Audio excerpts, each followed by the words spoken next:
Assalamualaikum warahmatullahi wabarakatuh. Rekan-rekan semuanya, semoga kita selalu diberikan keberkahan dan kesuksesan di bidangnya masing-masing. Pada hari ini, saya akan membahas mengenai salah satu bentuk atau lapangan hukum dalam keperdataan dari sudut sengketa. Secara umum, saya ulangi, ada dua lapangan hukum itu. Pertama, lapangan hukum perbuatan melawan hukum dan lapangan hukum wan prestasi. Untuk perbuatan melawan hukum, silakan kita baca di dalam pasal 1365 KUH Perdata. Apa kata undang-undang 1365 mengatakan? Kita baca di sini, yaitu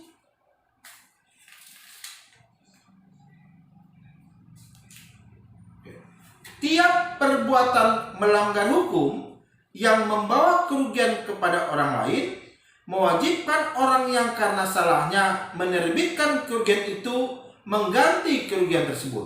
Nah, prinsipnya apabila seseorang menimbulkan kerugian bagi orang lain dan kerugian itu ditimbulkan karena perbuatan yang melanggar hukum, maka timbullah kewajiban bagi dirinya untuk mengganti kerugian tersebut. 1366 mengatakan, setiap orang bertanggung jawab tidak saja untuk kerugian yang disebabkan perbuatannya, tetapi juga kerugian yang disebabkan karena kelalaian atau kekurang hati-hatiannya. Itu perbuatan melawan hukum. Bagaimana dengan yang berikutnya, yaitu wan prestasi? Wan prestasi, teman-teman semuanya, apabila diterjemahkan dari istilah hukum Belandanya, maka artinya adalah prestasi buruk atau pengurusan yang buruk, teman-teman semuanya. Nah, kenapa dikatakan prestasi buruk? Karena pada prinsipnya ketika terjadi wan prestasi, salah satu pihak itu telah melakukan ingkar janji. Apa sih prestasi itu? Kita baca pada pasal 1234 KUH Perdata, yaitu prinsipnya memberikan sesuatu, berbuat sesuatu, atau untuk tidak berbuat sesuatu. Tiga hal ini kalau teman-teman baca dalam sebuah perjanjian pasti akan tertuang dengan jelas. Nah, masalahnya ketika seorang kreditur, seorang debitur terikat perjanjian, maka ketika debitur tidak melaksanakan isi perjanjian tersebut, maka timbullah yang dikatakan sebagai wan prestasi. Nah, di mana diaturnya? Kita baca pada pasal 1238 KUH Perdata. Dalam pasal 1238 dikatakan, si berhutang adalah lalai apabila ia dengan surat perintah atau dengan sebuah akta sejenis itu telah dinyatakan lalai, atau demi perikatannya sendiri, ialah jika ini menetapkan bahwa si berhutang harus dianggap lalai dengan lewat waktunya, waktu yang ditentukan. Kita baca pasal 1238, teman-teman semuanya. Nah, ada banyak pendapat ahli mengenai bentuk ingkar janji tersebut. Di antaranya adalah menurut Pak Setiawan ada 3. 1, tidak memenuhi prestasi sama sekali. Jadi tidak memenuhi prestasi sama sekali. 2, terlambat memenuhi prestasi tersebut. 3, dia memenuhi prestasi namun tidak sempurna atau tidak baik. Sementara menurut Prof. Subekti dikategorikan menjadi 4. 1, tidak melakukan apa yang disanggupi akan dilakukannya. 2, melaksanakan apa yang diperjanjikannya, tetapi tidak sebagaimana yang dijanjikan. Jadi dijanjikan itu umpamanya 3 lantai, tetapi ternyata hanya 2 lantai. Ketiga, melakukan apa yang dijanjikannya, tetapi terlambat. Dan yang keempat, melakukan sesuatu yang menurut perjanjian tidak boleh dilakukannya. Contohnya bagaimana? Apabila ada 2 orang bekerja sama, si A adalah teknisi bengkel, si B adalah pemilik toko penjualan spare part kendaraan. Si teknisi tadi membuka praktek bengkelnya di toko tersebut. Lalu dibikinlah perjanjian bahwa prinsipnya si teknisi tidak boleh baik secara nyata maupun diam-diam menjual sendiri kebutuhan konsumen. Tetapi dia lakukan. Maka ketika dia kemudian melanggar hal yang tidak boleh dilakukan itu, terjadilah yang namanya wan prestasi, teman-teman semuanya.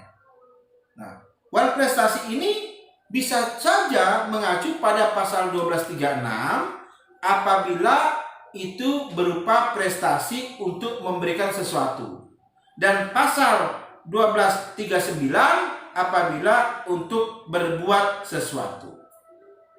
Lalu kita baca juga pada pasal 1243. Ini menarik karena berkaitan dengan penggantian biaya, rugi dan bunga karena tidak dipenuhinya suatu perikatan. Ayo kita baca.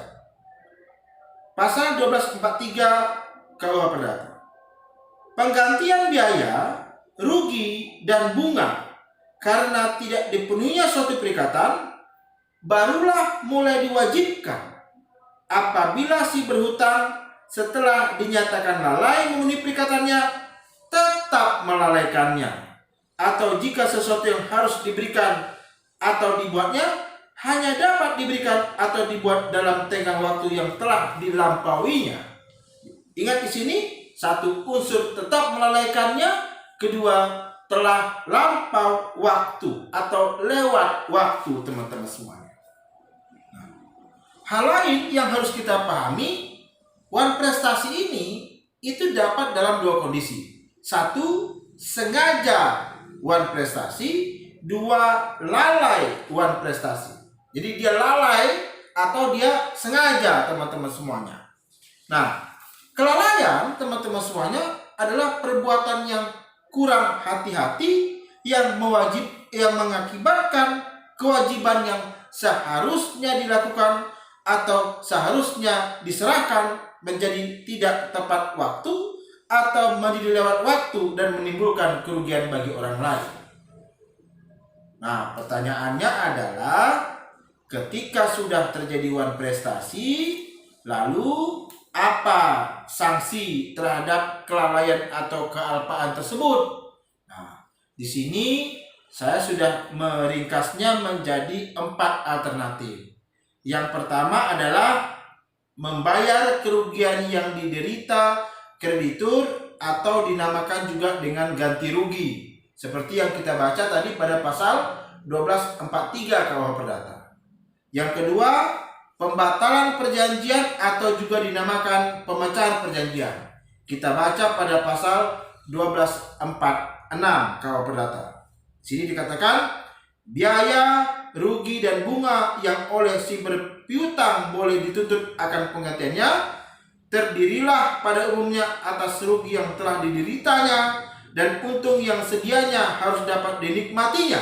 Jadi kerugian yang telah diderita dan keuntungan yang kemungkinan besar bisa dinikmati.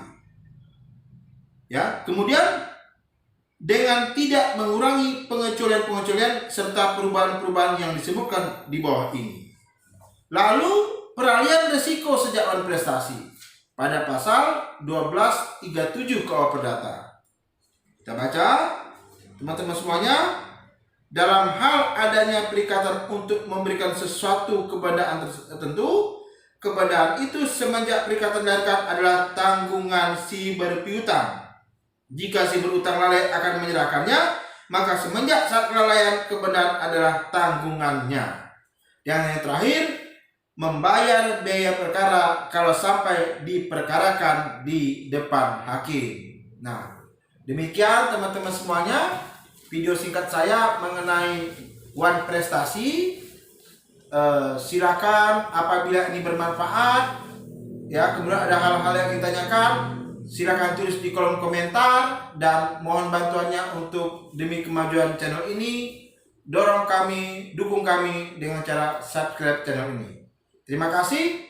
Assalamualaikum warahmatullahi wabarakatuh.